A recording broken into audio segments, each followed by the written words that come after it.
to our respected lecturer, Mr. Shafarizwan bin Yaakob, and welcome to our presentation on family financial stories. In this project, we will explore the financial habits, spending patterns, and saving behaviors across generations within multiple families. But first, let us introduce ourselves. Hi, my name is Alvina Laus Anak Dampa. Hello, my name is Biti Rina Anak Kuyang. Hi, my name is Roena Senia Anak Wisman. Hello, my name is Nurshasha Izira. Hi, my name is Anastasia Myra binti Anwar. First of all, each group member interviewed 2 family members, and for the interview, we focused on 3 main areas as stated above me. Number 1 is income and savings, number 2 is monthly expenses, and number 3 is insurance. And each area have 2 questions. So, we will uncover common themes such as the importance of consistent savings, managing essential expenses, and adapting insurance coverage based on family roles and life stages. So in the following pages, we will present vivid charts to show this financial more precisely. The purpose of this interview is to explore the financial habits, priorities, and lessons learned across multiple generations within Alvina's, Bitirina's, Rowena's, Anastasia's, and Shasha's family.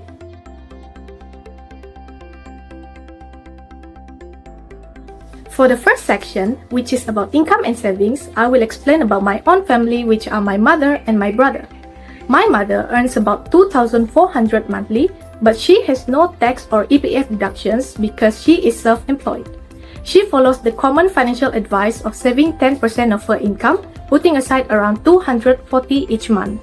Next, as you can see on the table and chart, my brother earns slightly less than my mother, approximately at 2,000 ringgit a month after deduction. And for savings, he follows my mother's advice, which is to save 10% of his income.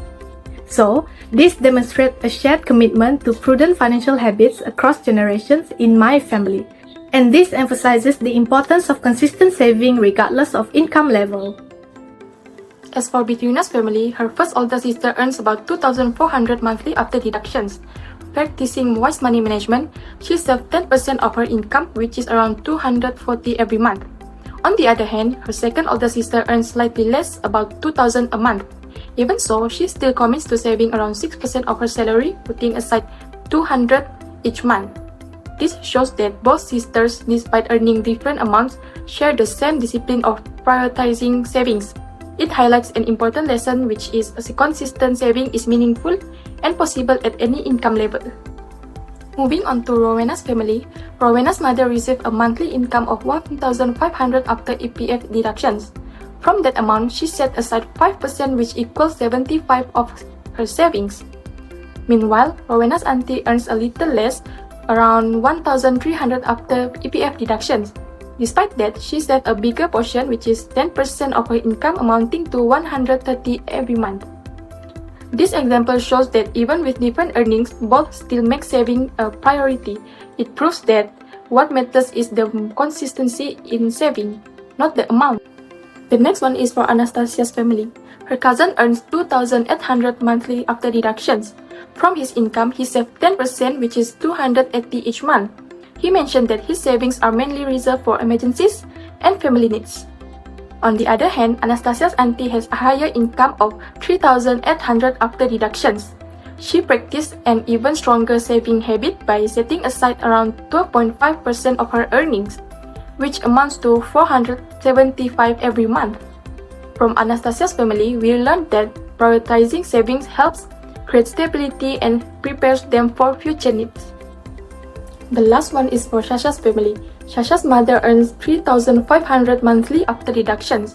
From that amount, she saved 15% of her income, which is 525 every month.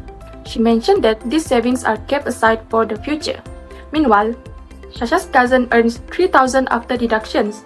She also makes saving a priority by putting aside 10% of her income, which is 300 monthly.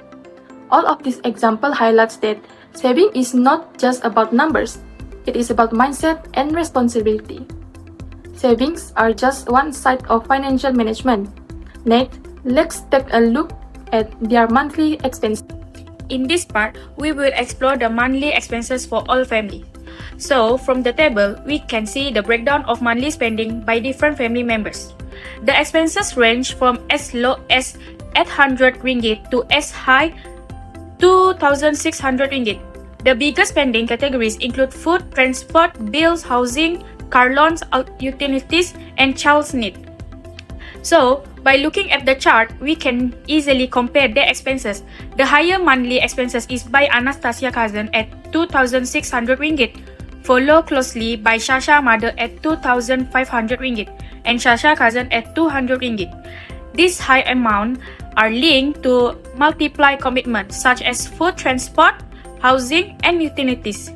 On the other hand, the lowest expenses are from Bitirina second oldest at 800 ringgit and Bitirina first older at 1,000 ringgit. This is expected since their main spending categories are more limited to personal and child needs. Rowena family members also have moderate expenses around 1,000 to 1,150 ringgit, mostly for food, school need, and car usage. Meanwhile, Alvina mother and brother spend between 1,600 to 1,680 ringgit, with their major expenses being food and transport only. So overall, the chart clearly show the large household or those with more responsibility tend to have higher monthly costs, while individuals with fewer commitment maintain lower expenses. Since we are done with monthly expenses, we will dive deeper into insurance in the next part. In this part, I will explain the different types of insurance and the cost chosen for each family members. First, we have the breakdown of health insurance costs for different family members. In the table, we can see that Alvina mother has the highest yearly cost at 1,800 ringgit, while Rowena mother has the lower at 360 ringgit. Anastasia cousin pay 1,440 ringgit, and Shasha mother coverage is 1,500 ringgit. This shows the range of health insurance expenses among family members. Additionally, the findings also suggest that married individuals or those from a larger household are more likely to access health insurance, as spouses and family members often encourage them to seek care.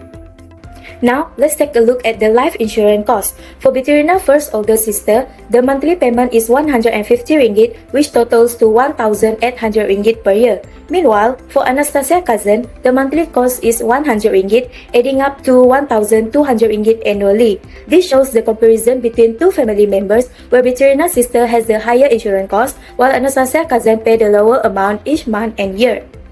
Hence, the necessity to own a car has surged in the last 2 decades, driven by affordable prices from innovative automotive production, and every car owner is legally required to have a car insurance worldwide.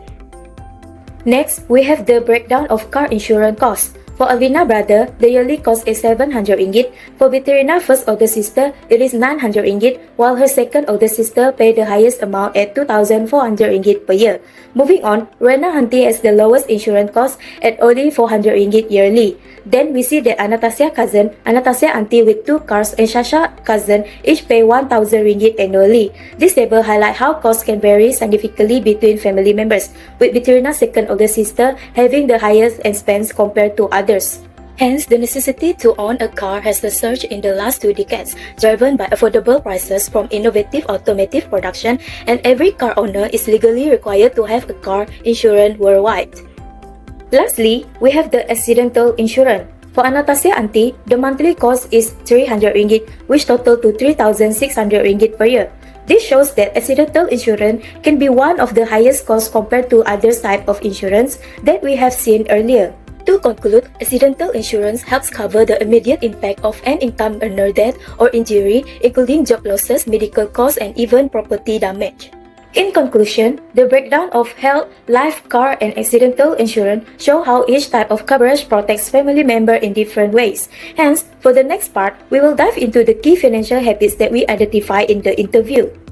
So, in this part, I will explain the key financial habits identified based on the interview. In examining these families, we found out that a consistent financial habit is their adherence to a common piece of financial advice, which is to save about 10% of their income each month. Next, when it comes to spending, every family's largest expense is on food, like groceries, which reflects their basic daily needs. Bills such as utilities and household costs come next, which is then followed by transportation expenses like car fuel and car maintenance. Lastly, we also found that insurance coverage varies by age and role in the family. The older generation, like all the mothers and aunties, typically maintains health insurance for medical protection, while the younger generation tends to carry car insurance due to mobility needs. Based on this interview, we also learned some important lessons which will be discussed in the next part.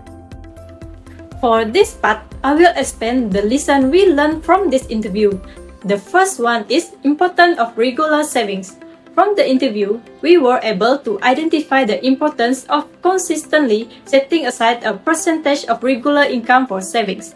This practice not only helps individuals to build financial discipline, but also ensure long-term security. By making saving a habit, people are better prepared for future needs while also working toward financial independence. Secondly, the importance of prioritizing essential spending categories before considering non-essential spending was emphasized. This ensures that basic needs such as food, shelter, and healthcare are always covered before money is allocated to wants or lifestyle expenses. By practicing this, individuals can avoid unnecessary financial stress and mental stability.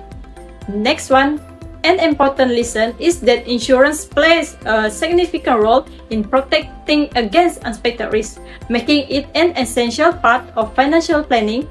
Insurance acts as a safety net, providing financial support during unforeseen events such as accident, illness, or loss of income.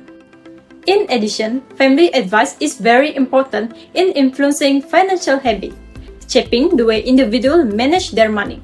The guidance given by parents or others often becomes the foundation for financial decision-making, teaching values such as saving, budgeting, and avoiding unnecessary debt. This shows how family support can positively impact financial behavior across generations. Lastly, different financial roles in the family. Spending and saving practice often differ depending on one's role in the family, emphasizing the importance of understanding multiple financial perspectives. For example, parents may focus more on long-term stability and children's education, while younger members may prioritize short-term goals. Recognizing this difference helps in appreciating how financial responsibilities are shared and managed within the household.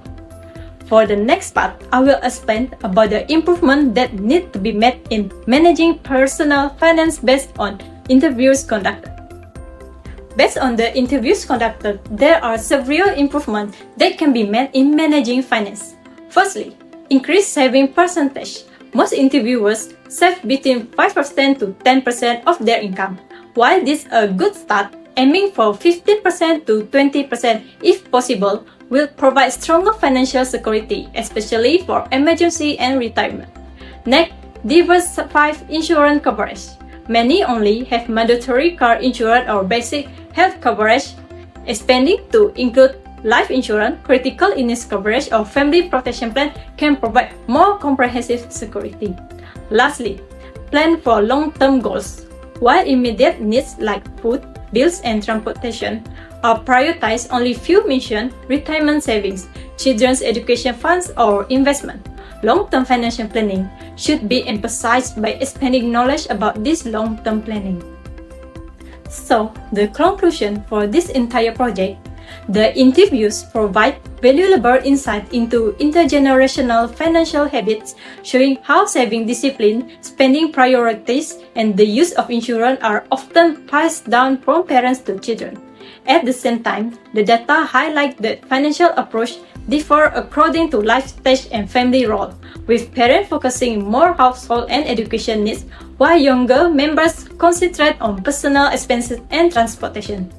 This insight can help shape better personal financial planning by encouraging a balance between adopting proven habits from older generations, such as setting a fixed saving percentage and maintaining insurance for protection, while also adapting strategies to future goals like retirement, investment, and long-term security.